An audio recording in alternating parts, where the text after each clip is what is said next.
Well, I'm also really happy to be here, healthy and well. Thanks for coming back after we had to cancel last time due to my illness, and thanks also to Tristan for generously donating 1 hour of his speaking time to classification. Well, I have been working at this university, the Department of Methodology and Statistics, for 2 years now, and I really like what I really like about this place is that there are so many different disciplines coming together, and I get to speak to all of them. And in that respect, I'm really delighted to be in front of so many new faces today. I think I only know one face here so far, so I'm also very curious to know how you think about these things and yeah, what you are working on and so forth. So I will try to also leave some room at the end for discussion, but please also, if you come up with questions or you know, directly related, indirectly related, please ask them while I'm talking as well. Okay, so I've been asked, I was asked to speak about a topic which you can write libraries about, namely classification, in 2 hours. And for an unknown audience. Well, this is of course impossible, but as you may know, if you know something about optimization, and if not, Tristan will help you, something that is really helpful is constraints when doing optimization. So this 2 hours, that's actually good, because then I cannot explain most things. Now it's 1 hour, so it's even better. Because now I can explain even less about classification, right? So that means that I will try to give you a flavor of the big ideas, the theoretical background a little bit, and also a little bit what it is used for and what are the general issues. But what I won't do is go very much into detail of all the different algorithms and more of the mathematics behind it, because I think it's more important to get the intuitions first, and then you can understand those things. Alright, so with all of that out of the way, what is classification all about? Well, classification is a form of supervised machine learning. I think the previous talk was from Arno Siebes, and he talked about machine learning in general, and he also, I hope, explained supervised versus unsupervised machine learning. And reinforcement learning, which we don't talk about. So what's supervised machine learning? Just for those of you who weren't there, or who were maybe wondering if there's another definition. Well, I see a lot of you are very young, so probably you don't have this experience yet, but I have recently become a father, and if you are a parent, then you know exactly what supervised machine learning is. Supervised machine learning works as follows. There is something which we call nature, and we don't know how nature works, so it's a black box. And nature produces some features, which we will call X, and I've given them a subscript train, because we call X the training data. So that is the sort of the world which the child is in. They see a picture, and X might be, you know, the colors in this picture and the shapes and so forth. Then there is a supervisor, that's me, or my wife, or in this case the mother of this child. And the supervisor, so the child is, or the supervisor is pointing to something in nature, maybe a picture of a cow, and then she says, cow, cow, cow, not a cow. And so forth, right? And maybe it's not just cow versus not cow. The work is more complicated than just cow versus non-cow, although my children still have to learn that, I think. But those cow versus non-cow, or maybe, you know, cow, fish, mommy, daddy, and so forth, those are the labels, and we call them Y. Because they are given by a so-called supervisor, you know, and they are given together with the training data. That's why we call it supervised learning. So unsupervised would be if there is no mommy and the child is just reading the book by itself. or if we only get features but we don't see the labels. Right? So here there is a learner. This is one of my daughters, and she is pointing to a fish, and then she goes, and it means fish. Well, she cannot say fish, but she can go like that, and it means fish.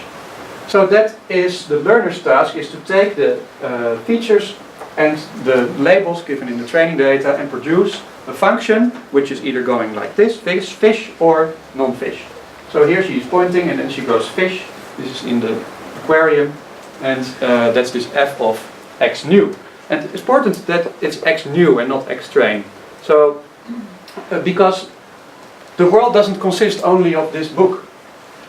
The world consists of everything in the rest of your life, right? So the task of the learner is to learn something about the rest of your life, not about this book alone.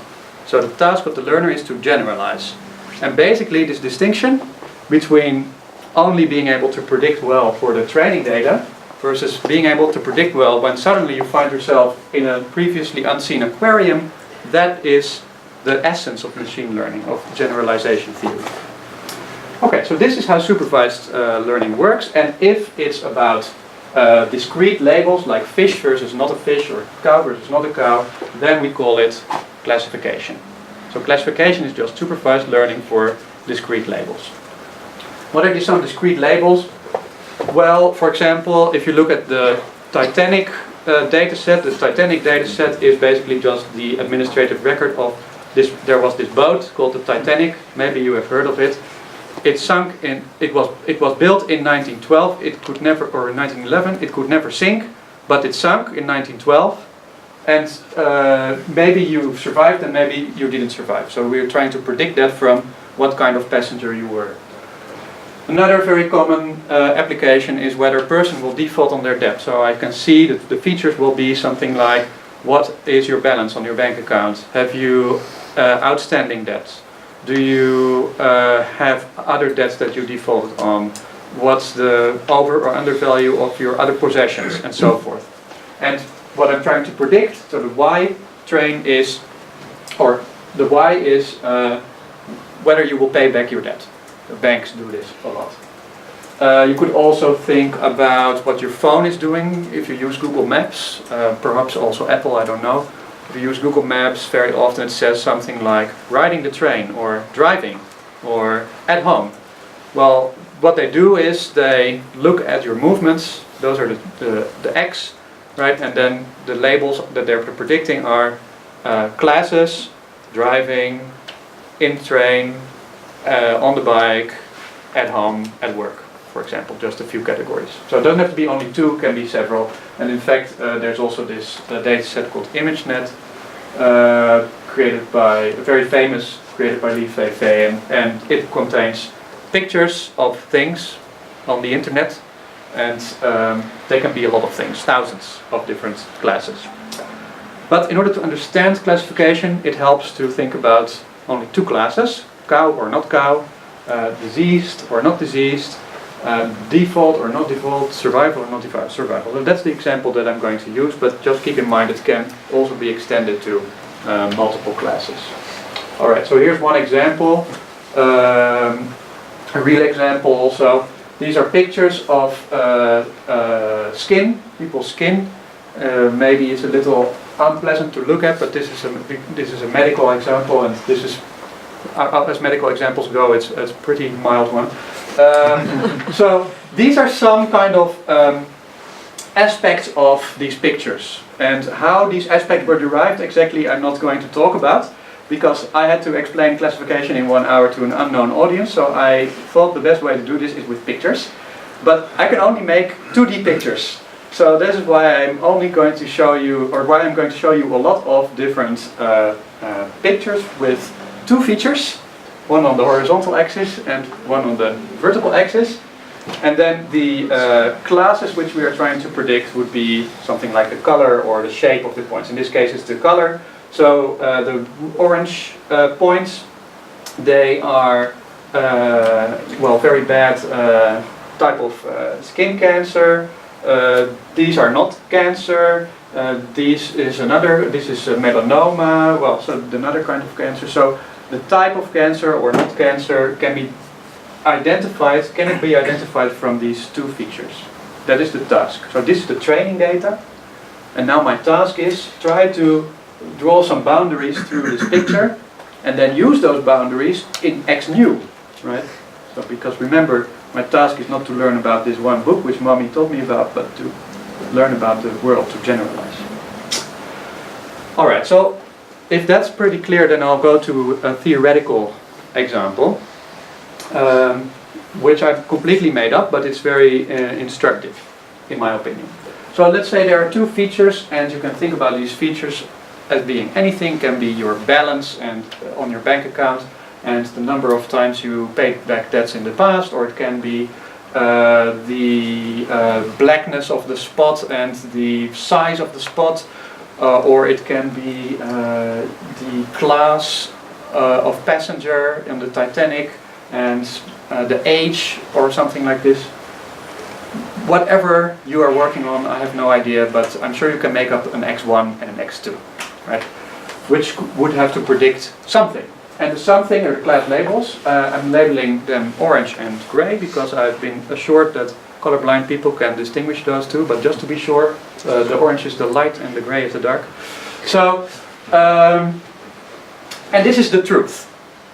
This is why it's a theoretical example. It's always nice to start with a theoretical example because there I know the truth. Of course, in real life I don't know the truth. But when I make the example, I can make it up in any way I wish, and I do know the truth. So here we have an example where we say, okay, x1, it can be between 0 and 10, and x2 is also measured on 0 and 10. And, well, let's say everything in this rectangle over here, it will be in the orange class, and everything outside will be in the gray class. Why not, right? So, I made this up. Alright, this is the real life situation. This is what we would like to generalize to. Right? This is the aquarium. But we don't have the aquarium, the whole aquarium. We don't have the whole of all possible human experiences or machine experiences, of course. We don't know this. What we do have is training data. So we have some sample from this true data generating process. So the let's say gray and orange, that's what I could call the data generating process. Sometimes in classification it's also called the concept. So the concept that I'm trying to learn is this orange rectangle. The training data, in this case, it's 20 points.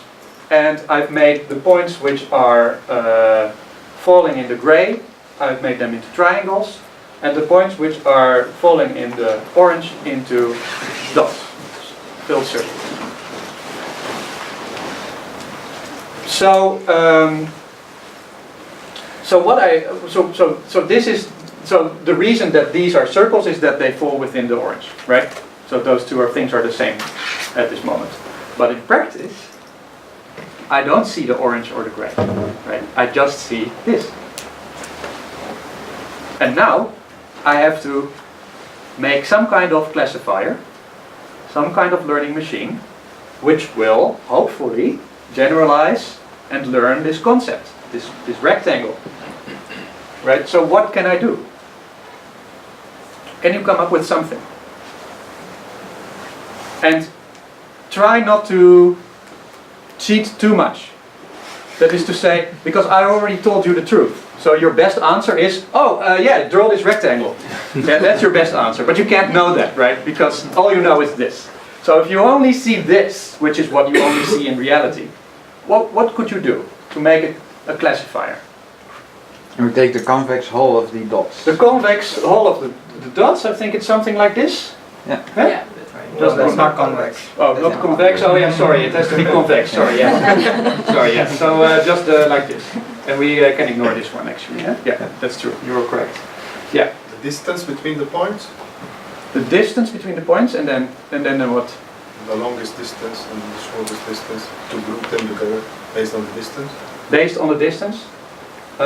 So how would I draw the prediction?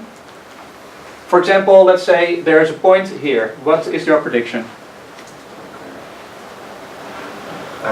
The convex hull people, they know how to answer that question because the convex hull is here and it's outside, so it should be not a circle predicted. You can say it's a circle if the nearest neighbor is a circle. It's a Nearest triangle neighbor. if Okay, that may be what you meant. So you were saying nearest neighbor, right? So okay, so if it's here, then it is closer to this one than to that one. That's what you mean, right? Yeah. Yeah. And so therefore I will predict it's a circle, which is different from what I would predict if I made the convex hull, right? This triangle basically does. Anything else? All right. So we can come up already with some different algorithms, different learners, different classifiers. And I've also come up with one. I call it dumb rect. It's basically, I draw a rectangle, but I just draw it so that it's touching it's the smallest rectangle surrounding the circles, basically. So that's what I'm going to do. But this is by simple classification algorithm, but using one nearest neighbor or convex hull, those are all possible ideas as well. And of course there are many more possible ideas. Right? So this is one simple classification algorithm. So how good is this classification algorithm? Very good. Very good, why? Because it separates perfectly the two classes. So it separates perfectly the two classes. That is to say, all the circles, they are falling within my prediction of the circle, and all the triangles are falling outside that prediction. Well, that was also the case for the convex hull, and it will also be the case for the one nearest neighbor. Sorry? Yeah, but it's not perfect because we know now that the truth is different. So if you get more data, we will see deviations. Aha. So it is perfect on the training data, maybe we can say that, but it is not perfect with regard to the true concept. Right? With regard to the true data generating process. Why not? Well, because this is the true data generating process. We don't know that, but it is the case. And if this is my classifier, I will predict that everything inside is a circle and everything outside is a triangle, then I will make mistakes, right? I will not predict any triangles to be circles, but I will predict circles to be triangles. If you see what I mean, because there will be some circles, the things that should be circles over here, but that I will predict not to be circles. What about the convex hull? Well, it was like this, so it is even worse, right? What about the one nearest neighbor? Okay, I will show you because I actually did that one. All right. So you can also make a different picture. So this is the picture of the true data generating process with the classifier drawn in, and then I can also say, well, where are the errors? So following age-old conventions, errors are shown in red, and correctly classified areas are shown in green. Remember, this is on the true data generating process. This is how well do we generalize to the rest of life, right? And as you can see, there is quite a bit of red going on here, right? Well, what will happen with this algorithm if we have more data? Now we had only 20 data points. What if we had 200 or 2,000 or 20,000? Well, it would start to fill out, no? And the more data points, the closer I will get to this true concept. So I can learn this concept if I have enough data points. In statistics, we call that consistency. But in machine learning, people don't necessarily talk about that very much. Because what they're interested in is, what we're interested in machine learning is, given this specific data set of 20, what can we say about the generalization? And what we can say is that, well, there is still this quite large bit going on where it isn't doing well, but you can prove some statements about the size of this red stuff, which I won't go into. Yes. But you still don't know whether these red dots, the dots that fall into the red box, that are true or not true. So so that is outside world. So how yes. do you know that? I haven't told you that yet. Okay. Yeah. Okay. Yes. Yeah. So that's true. So this you don't know, and you cannot know. You can only know this if you know the true concept. So what we can do is we can try to estimate this. We can try to estimate how much red is there. So now our question is how much red is there, right? How well will we generalize? How can we estimate this? Well, we cannot estimate it using the training data. We cannot just say, oh, it's very good on the training data because it's going to be good on every training set. But as we can see, that doesn't mean that it will be good on all other data sets generated from the same data generating process. So what I need is another data set that I didn't use to train the classifier. And that we will use to estimate how much red stuff there is. For example, maybe a bit difficult to see because the colors change as well, but these points are the training points and these points are different. Okay, so for example here there is nothing and here there's something. It is another sample from the same data generating process. Just a different sample. I also took 20 points, but it can be any size. Alright? So this is what we do in practice. We have training data and we have test data. And the test data are there.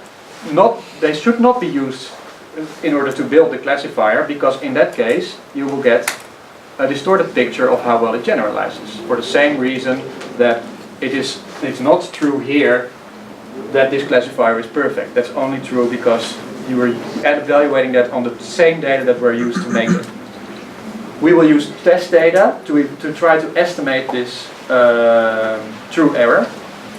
And I think many of you already have heard of this approach. Many of you maybe already use this approach, but what I think is very important to take away from this is that this test error estimate, 3 divided by 20, that's the test error estimate, right? 3 mistakes divided by the total of 20, that's only an estimate, because in practice we don't see the true data generating process. So there is always an estimation error also in the estimate of how much error this classifier has. So here's some of the things that I think we can say you may have can take away from this already. So even when all the training points are perfectly predicted, as was said over there, it's perfect, it doesn't mean that the true error rate is non-zero. And this phenomenon, this difference between the training error and the true error, that difference is called overfitting. So a term that you may have heard before. Also, we can observe that the larger the sample size, the less this difference will be, because eventually, if you have an infinite sample, then you just observe the data generating process, and then there won't be any problem. Right? So it's all because of sampling. This error rate that you estimate using test data is only an estimate, and I see in practice many applied papers don't account for this. So if you start to apply machine learning, please remember this. And something that you can also take away from this, if the concept is more complex, by which I mean if it was a rectangle but maybe a rabbit, or a very complex 16-dimensional thing. The more complicated it is, the more data you will need to learn it. Because the more points you will need to observe from the true data generating process to fill in all those little holes that make up the ears of the rabbit and the little snout and all that type of thing. Right? Also, what you can take away from this, and this is pretty much the motivation for the rest of what I'm going to tell you, and for the whole literature that exists on classifiers and on classification, which classifier works best in any given situation, you don't know in advance. It depends on the concept, which you don't know, and on the sample size, which you do know, but you can't do anything about it most of the time. So this means that there is no single classifier that will be best across all possible situations. The convex hull didn't work as well as dumb-rect, which I invented for the purpose of this demonstration, but that might be very good in another application. You have a question? Yeah, is there some heuristic to say how big your training set should be? Because like you said, it depends on the complexity of the object you're trying to estimate or classify. Yeah. So how do you know how large your training data set should be? You can't know that, because in order to know that you would have to know what the concept is, and if you knew that, then you wouldn't need to have any training data. Yeah, okay. So what you do it, right? So what you do in practice is you try many different classifiers, or perhaps a single class of classifiers with some parameters that can generate different classifiers, and then see which ones you estimate to generalize the best. And those might be ones which are quite simple, right? And so if they are very simple ones, then you have found that you don't have a lot of data to learn very complicated things. But it is an empirical question on each data set and concept. That's why there is a whole field, basically. Yeah. Yes? Can you say something about the quality of the training data? So one of the things I try to strive for is to really have a data set which really tries to really represent the total population as best as I could. Is that a rule of thumb that you use? So by represent the population as best as you can, what do you mean by that exactly? So for example, if I want to predict the probability of default, if you look at a bank, I will try to have a set of customers which is as diverse as possible to train my classifier on, and try to prevent that I have a very biased set which I can train my classifier on. Yes. So I will go into this a little bit deeper in a bit, but I think your intuition is correct. This strategy only works if this data is similar to the data where you are going to apply your model. Right? If it's not, then you're going to get a totally wrong estimate of how good your model is. And that's something which actually, it seems very obvious, and it is in a sense obvious, but it's very hard to solve problems with test data when you have them. Because in practice what you have is, you know, one database in one company for one time period, and maybe you can take a random subsample and call that your training set, or and another subsample your test set. But then you go to another time period, and you have new customers, and I don't know, maybe the bank did a merger with another bank, and suddenly the situation is different. Or there's an economic crisis and everything is different. Then this estimate will be completely wrong. So you try to strive indeed to have what you call representative both training and in fact test data. In fact, you might even say it's more important to have representative test data than to have representative training data, because if the training data are not representative, then maybe you will not generalize well, but at least you can see it in the test data. Yeah. Right? But if the test data are no good, then you're just fooling yourself again. And that, in fact, I see that happening a lot in applied machine learning projects as well. And there is some literature on that as well. So a question in one of your statements, you say the larger the sample size, the smaller this difference will be. But I think it's independent of sample size. It simply depends on how far you continue with learning. And you might be overlearning and overfitting the training data, and then you get overfitting, and then you get the wrong predictions on new data. Well, it's not so simple. In fact, there is an interplay between the complexity of the model and the sample size. So it is absolutely the case that if you have infinite data, it's absolutely the case that if you have a very, very complicated model, more complicated perhaps even than the reality, and you have some limited training data, then because of that you will get overfitting. And the reason for that is actually similar to, for example, doing something like this convex hull thing. I think that's a good example. The convex hull is a more complicated model in a sense than a rectangle, because it can take many more shapes than just the rectangle. And so, because of that, if I draw this thing, I will also exclude areas which are outside, which are in these corners, and that makes a lot of sense from the convex hull perspective. But from the rectangle perspective, I have this area green because otherwise it wouldn't be a rectangle, right? But there's no earthly other reason why I'm coloring this green than that it should be a rectangle. So the rectangle thing, it's a more simple model, and that creates the fact that with only these few cases I can generalize a bit better.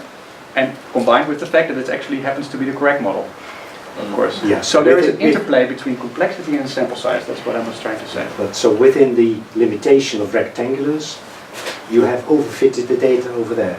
Yes, a Already. little bit. Yes, that's correct. Okay. Yeah. Yes, indeed. Yeah. Yeah. And if I added more and more data, some points would start to appear over here as well. That's why I was making that statement.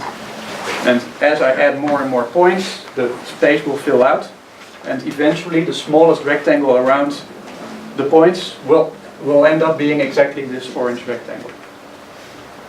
So that is the reason that I made that statement. Yeah. There's a lot of mathematical theory behind this as well, but I encourage that you read the book about it.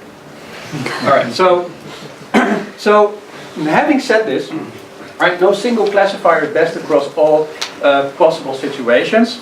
That's why there are so many different classifiers. And in the next slide, I'm listing a few, but there are hundreds.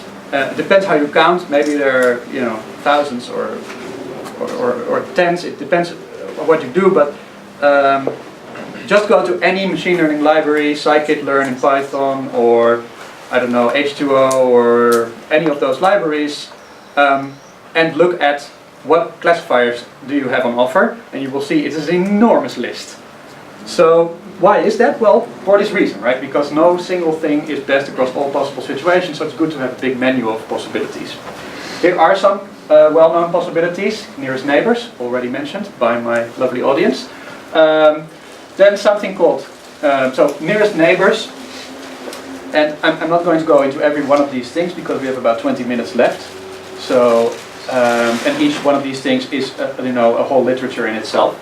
But basically, the idea of nearest neighbors is to predict that class that of the closest training point. That's if it's one nearest neighbor. If it's two nearest neighbor, then predict the average class of the two closest training points, and so forth. So, classification trees, you look for some split. For example, you start with x1. You look for some split which is making two different classes, one on the one side and one on the other side. And you create the split in such a way that the opposites look as similar as possible within the classes, predicted classes that you create, in terms of the observed class, the label. And then you split again within those classes, and then you split again and again and again, maybe until you fit the data perfectly, or until you reach some stopping criterion. Then a very popular set of methods, which was the sort of most popular method until neural networks completely ravaged the literature, are support vector machines, and I've split them up into two things because support vector machines are like a Liger or a Tyon. It's like an interbreeding of different things, or you could say like it's a delicate construction of different ideas in a single classifier. So they're kind of split up over these two things. So one idea is to just find some straight line through this space, such that on the opposite sides you have as much as possible opposite classes. Simple enough, right? It doesn't have to be a line perpendicular to x or perpendicular to x2, like with trees. It can be any line, as long as it's a straight line. And then the support vector classifier also tries to have that line such that, so you have to try to have as much triangles here and as possible, and as much circles here, or vice versa, that doesn't matter. And then you also try to draw this line such that the points are as far away from the line as possible. And I'll show you in the picture why that's a good idea.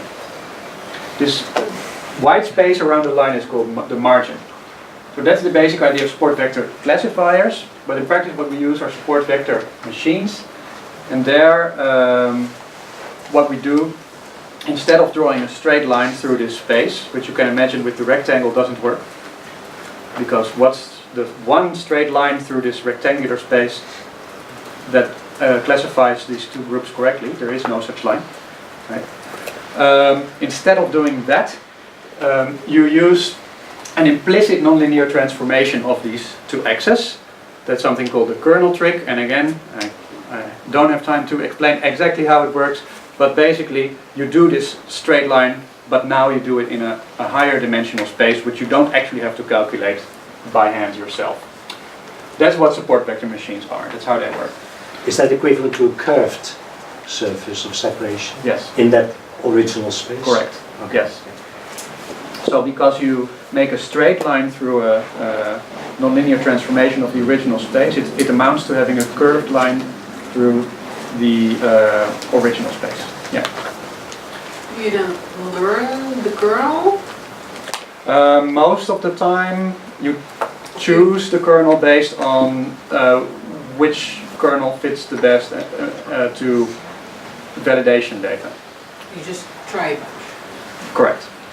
Yeah. Just try a bunch and then look at data that weren't used in the training to see which worked the best. Yeah.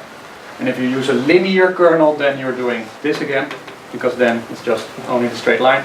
And all the other kernels, the radial basis kernel is the most used one. They have parameters and they're chosen in this way.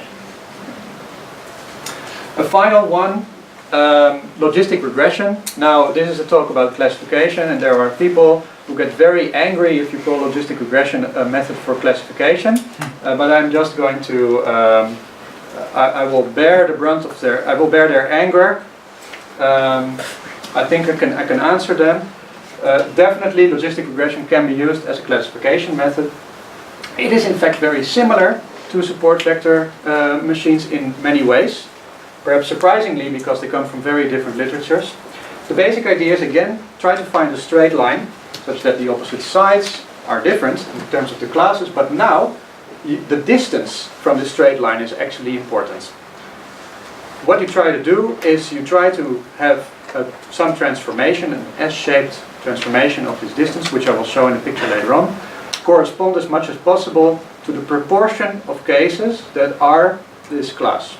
So the upshot of all of this is that it is not a machine not only for classifying, but also for estimating probabilities of belonging to one class or the other. That's the idea. It doesn't do nonlinear boundaries by itself, but again, you can transform the data, for example, by calculating squares or products or things like that. And if you do that, and also apply some other standard techniques, you get some very similar results actually. All right. So now I'll just show you what happens when you apply these things to these data that I showed you before. All right. So this is the one nearest neighbor solution. This is what you get if you do one nearest neighbor on the training data that I showed you before. For example, why is this red? Closest to the dot. Because it's closer to this than it is to any of these, and therefore it's being predicted as a circle, but actually the rectangle already ended here, and therefore these are all wrong. Okay, so that's how this all works. Why is this red? Because, well, I don't see any circles here, so why should I predict this to be a circle, right? So it's very close, in fact, to this triangle, and that's the case for this whole upper part, and that's why this part is wrong. So that's how it works. That's how nearest neighbor works, right? The prediction at each point is equal to the class of that point which is closest. Triangle. Oh, here it starts to become the circle. Still a circle. Circle. Ah, now it's this triangle, right? That's how this nearest neighbor thing works. Very simple. Very wrong. You see, lots of red. All right. The next thing is this classification tree. Classification tree can be shown like this. Kind of looks like a tree, hence the name. What are we seeing here? This was created using R package, R part. It says, well, let's split first on x1, the thing on the horizontal axis. If it's bigger than 7.3, then I'll predict it's a 1. If it's not, then we'll split on x2, the thing on the y-axis. And if that's smaller than 2.2, then I'll still predict 1, but if it's bigger and x2 is actually bigger than 6, then I'll predict a 2. So that's how this model works. Is this also known as the random forest, or is it different? No, a random forest is a collection of many such trees, each generated by a random sample of the training set, where the prediction is the average prediction across all of those random samples. And I didn't put it in here, but I have it in my appendix slides. Anyway. What was your reference? The number 1 and then 0.2 and then 0.2? Oh, yeah, so this is what you would predict if you stopped in this node. This just means that most points are 1s. And that's 100% of the data. And if you split, so 30% of the data are smaller than 7.3 on x1, and so on. Okay. Yeah. And the percentages, are these probably the class estimations? Yeah, there you go into a thing which often misunderstood about trees as well. Namely, can you interpret these percentages as probabilities? And the answer, unfortunately, is no. Why? Well, you can try. You can try to interpret them in such a way, but like I told you, logistic regression is the only method that actually cares about making the probability predictions close to the proportion of cases that have that class. The tree never looks at that. So there is nothing in the algorithm that makes these numbers calibrated to the actual probability. And it's well known that trees don't give an output in terms of this probability, which is close to the true probability. If you want that, then you need to do another step, basically. That's also true for the gradient boosted tree? Yes. Yeah. How do you come up with these numbers of like 7.3? Yeah. Well, you come up with them by, you start with, for example, x1, and then you, so here, for example, and then you just go, okay, here. I'll try this one, for example, I'll split in the middle. Right, we'll do, what is it called? The thing where you split in the middle and then again in the other middle. Bisection. Bisection, thank you.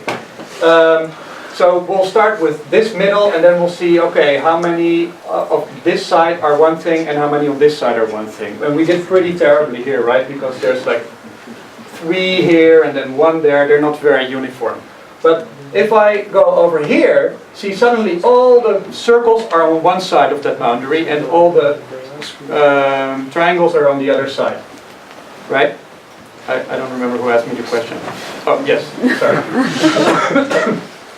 So that's why it stops here. And it says, okay, this is my first split, I'll split here. And everything below here is, well, still, everything here is class 1. That's these thingies, triangles. And if I go here, well then let's split on this. If it's, and I'll do the same. Okay, here I can make another split where everything on this side is just only triangles. That's nice. I like that. And so this criterion is called purity. Purity means like we try to have predicted classes that are only one thing. So it really depends on which variable. Creepy term, to be honest. Sorry? It really depends which variable you start with. Yeah, kind of, yeah. That's why these random forests have been invented. Try again and again and again and sort of take the average. Yeah. Yeah. So,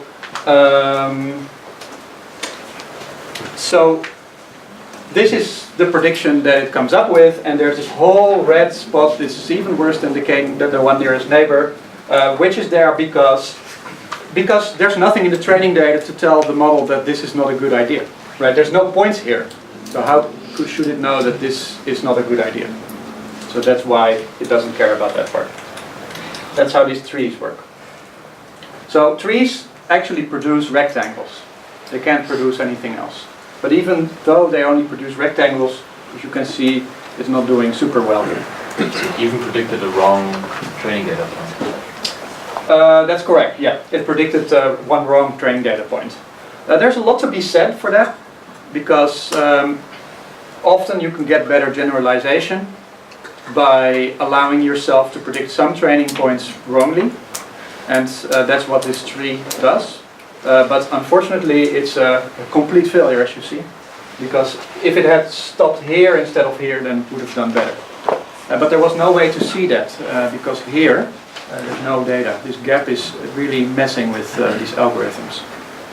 But with only 20 cases, such a gap can occur. So this again shows why there's an interplay between the number of cases and the complexity of the algorithm. Okay, I promised Tristan that I would have one function to optimize.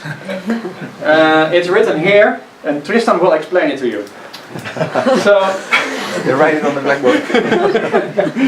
what we are trying to do here, this is a different example where you can see it's in fact possible to draw a straight line through these points and have them be correctly classified. And what we could have drawn this line anyway, right? So let's see, this is my straight line maker. In the good old days we had a lineal, but nowadays I have to use this. So I could have drawn it like this, and then everything would be fine too in terms of the training data, right? Or I could have drawn it like this and everything would be fine too. But notice something interesting about, let's go to this one. This one. Notice something interesting about this. Why is this red stuff? What's going on there? Well, you see, this point, it's just on the edge of the rectangle that I made. And if I go just 1 millimeter over here, already I predict something completely different. Even though there's no triangles to tell me that that should be done. So, and here it's similar, right? But why do I stop here, or why? So, or if I make a convex hull, I would stop here.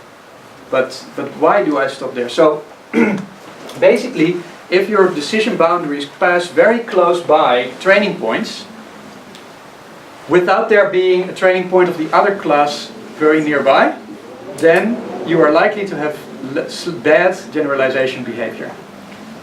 So, one idea is, okay, draw this rectangle, but kind of draw it in between. Draw it in between these things, and just make it so that it's kind of repelled by the points.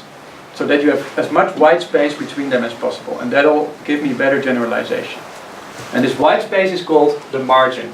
And so there's mathematical theory which actually states that that is an optimal choice. So out of all of these things that I could make that perfectly predicted these data, that one is the best one. Because there's no red points over here to tell me that this is a bad thing to do. So that's how this linear support vector machines or support vector classifiers work. And then the support vector machines, they also use this kernel trick in order to do this, but then in where x1 isn't the original x1, but some implicit and nonlinear function of x1. Does the distance then also transform with the same nonlinear function, or do you keep the distance in the original? Which distance? This distance? Yeah, distance, the margin. Uh, Do you convolve that or not? yeah, original metric, yeah. Okay. Yes. Yeah. Could we also implement in the distance a cost function to take that into account? Cost Is it doable? function? Yeah.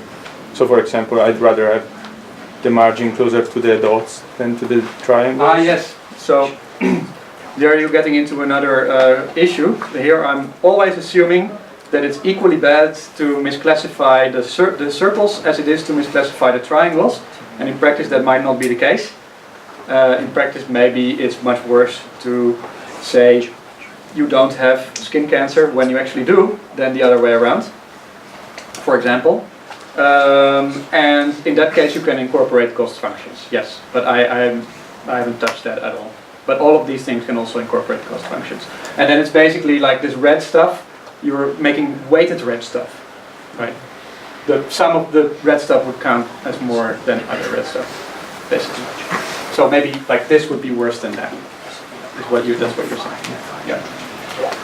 All right. So this is what you get when you do a linear support vector machine. Just to show you what happens most of the time when you do classifiers. Nothing. So, and by nothing I mean it's just predicting the average. So it's just saying, I don't know, everything is a triangle. That's what it's doing.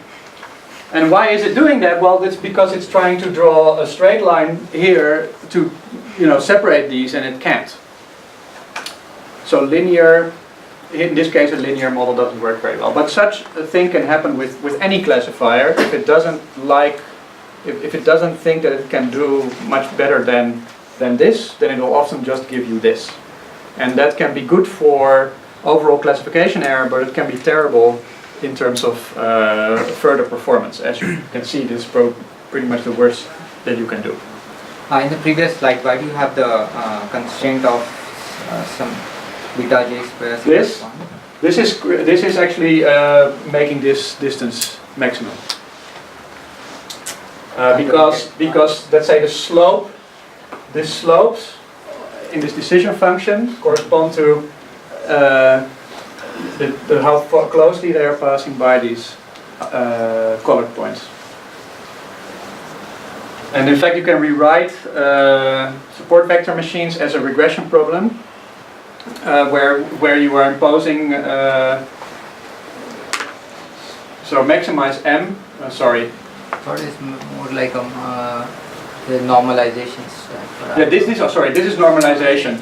Sorry, this is just normalization. Maximize m actually also has making these slopes as small as possible within all of these possibilities. That's inside this. Sorry, I wasn't reading that correctly. Okay. So this is. Yeah, but that's why I was thinking, why do you normalize your weights? I mean, you can get away with it. I don't know. Was this about the reason for it? I don't know. But you can rewrite, what I was trying to say is you can rewrite support vector machines as a regression problem, where the regression weights are being minimized. Yeah, constrained to be as small as possible within the sort of best training classification, which is very similar to logistic regression with a penalty. So now these two classes, you've transformed the space, I guess, because now there's only a clear line which is separating like the circles and triangles, or was this just another example? Doesn't it relate to this? Oh no, this is just another example, but this could be the example in a transform space. Yeah. How do you know to transform? That was like trial and error? Yeah, trial and error, and you don't actually do the transformations, but they are implicit with something called the kernel trick. And if you want to know how that works exactly, then it's best if you read the literature on it. Yeah. But basically, you don't need to calculate all those columns of transformed features. All you need is a n by n matrix of distances, where these distances are based on the kernel. All right. So if we don't do a linear support vector machine, but some other kernel, a radial kernel in this case, some distance, okay, a very non-linear space, then we get this. So in the original space, it looks like this, right? But in the transform space, it's still a linear decision boundary. It's like an egg. It's pretty good, I would say. It's having some misclassified triangles as well, but it's doing the best it can, right? Then there's this logistic regression. It's a different example. This might be your balance. This is your probability of default. Here are observed cases. So these are the orange things are observed cases. So this is one case of a default for a very low, or non-default, I guess. Well, all right, of a default for a low balance, but most of the time when you have a high balance, that's where you go and get the default. You see? And so what this is trying to do is trying to make a blue curve like this in such a way that, for example, let's take this slice over here. If I look at, or maybe this one, 2000, right? I take a slice around this, the probability is about 0.6. And then what it's trying to do is it's trying to see, okay, are there about 60% defaults in this slice? And it's trying to make that match up as much as possible. That's what logistic regression and no other of these methods do. does. And that's really nice if you're trying to estimate a probability and not just classify things. In a slice, in a vertical slice, you look at the cases. Yes, so you look at, for example, this slice here, right? And then there's like not as many things here as there are here, you see? Yeah. And hopefully this is about 60% of the total. Because that would mean that this... by saying you have to have a logistic function fitting through there. Yes, and it's constrained by having to have this blue thing, which amounts to having a linear decision boundary again. So we can relax that assumption by making transformations ourselves, by hand. But that then only works if you have two classes, two categories. Yeah, if you have more than... there is something called multinomial logistic regression, or multinomial regression. You can make you can do a similar thing. But it's more difficult to show in a picture. I don't know how to do that. Along the horizontal axis, the number of? Yeah, it's at balance. But so that's the amount of money you would have in your bank account, but it kind of makes no sense because if you have more money, you have more defaults. That doesn't... I don't know why that might be, but that's what it said. It's debt. Yeah. Debt, maybe it's debt. Let's say it's debt. Amount of debt. Yeah. Oh, I see. Yeah. In dollars or something. And this is whether you actually didn't pay back and did pay back. Yeah. And how sensible is a logistic regression model with a linear boundary sensible to imbalance data? Yeah, imbalance is another thing that I didn't. So I didn't touch cost and I didn't touch imbalance. But actually logistic regression is less sensitive to imbalance than some of the other methods, and the reason for that is that it's if there's imbalance, it just means there's more stuff on one side than on the other, but it's still looking to balance out these probabilities. So that sort of gets discounted into the probability matching part of the algorithm. The linear decision boundary will still clearly separate the two classes, I think. Well, not necessarily, right? So that's what we see here. Again, I do the logistic regression, and again, it's just saying, okay, the average. Yeah. But if I can make transformations myself, this time there is no kernel. I could do kernel logistic regression, although it's not very efficient algorithm. But here I can just say, let's take x1 squared and also x2 squared, and also maybe the product of x1 and x2 or something. And I just calculate those, add those to the dataset, then do logistic regression, and then look at put it in the original space again, and I get a wonderful egg back again. So like as I was saying before, I can get very similar results to support vector machines.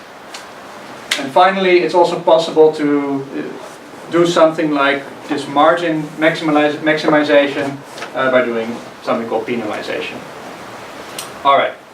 Just to wrap up, because otherwise we don't know how to actually estimate any of these models using optimization. Here's the sort of summary of all the different things which I have shown you, right? And your task is now very simple. Which has the least red? That's the one that I want.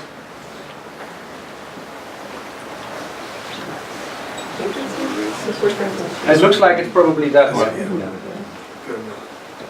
Okay, so it is the winner today, but maybe tomorrow it will be one of the other ones. It can very also easily be just the average, the winner.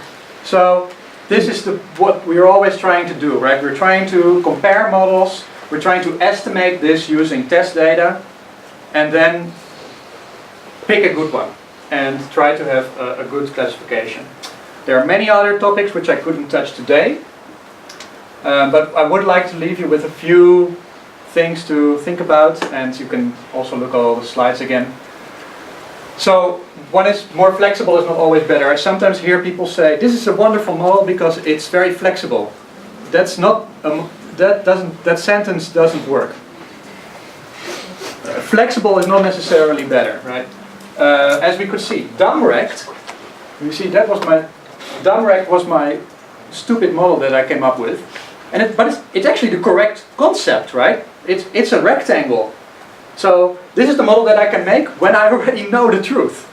And that's not even the best model. Isn't that crazy? I think it's crazy. But that happens. The true model is not even always the best model. Insane, right?